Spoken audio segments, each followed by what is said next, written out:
പ്രാർത്ഥന കേൾക്കുന്ന കർത്താവ് ജീവിക്കുന്നു. നിങ്ങളുടെ കണ്ണുനീരിന് മറുപടിയുണ്ട്. നിങ്ങളുടെ മക്കൾക്ക് വേണ്ടി നീ കരഞ്ഞില്ലേ? നിന്റെ ഭർത്താവിന് വേണ്ടി നീ കരഞ്ഞില്ലേ? നിങ്ങളുടെ ജോലിക്ക് വേണ്ടി നീ കരഞ്ഞില്ലേ? ഒരു വീട് കിട്ടാൻ വേണ്ടി കരഞ്ഞില്ലേ? ഇന്നലകളിൽ ഒരു നന്മ ഉണ്ടാകാൻ വേണ്ടി കരഞ്ഞില്ലേ? ആ കണ്ണുനീര് പലപ്പോഴും മനുഷ്യന്റെ മുമ്പിൽ നീ ഒരു കോമാളിയായി മാറിയില്ലേ? ഒരു നിന്ദിക്കപ്പെട്ട അവസ്ഥയെക്കൂടെ കടന്നു വന്നില്ലേ? കൈക്ക് പിടിക്കേണ്ടവരും ചേർത്ത് വെക്കേണ്ടവരും നിന്നെ മാറ്റി നിർത്തിയ ഒരു അവസ്ഥ കടന്നു വന്നില്ലേ?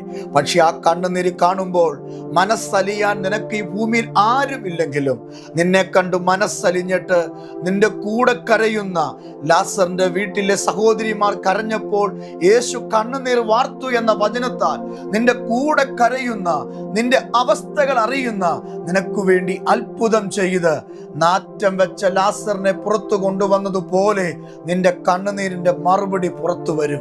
വിശ്വസിച്ച് നിങ്ങൾ പ്രാർത്ഥിക്കുക. യേശുവിനോട് നിങ്ങൾ കരഞ്ഞു പ്രാർത്ഥിക്കുക. കരച്ചിലിനൊരു മറുപടിയുണ്ട്. കഴിഞ്ഞ നാളുകളിൽ, വർഷങ്ങളിൽ ഏങ്ങലടിച്ച് കരഞ്ഞ വിഷയത്തിന് ദൈവം നിങ്ങൾക്ക് മറുപടി തരും. നിങ്ങളുടെ കുടുംബത്തെ ആദരിക്കും, കുഞ്ഞുങ്ങളെ ഉയർത്തും, നിങ്ങളുടെ സ്ഥിതി മാറ്റും. കണ്ണുനീര് കാണുന്നവൻ നിങ്ങളുടെ കൂടെയുള്ളത് കൊണ്ട് നിങ്ങളുടെ ഇന്നത്തെ അവസ്ഥ മാറും.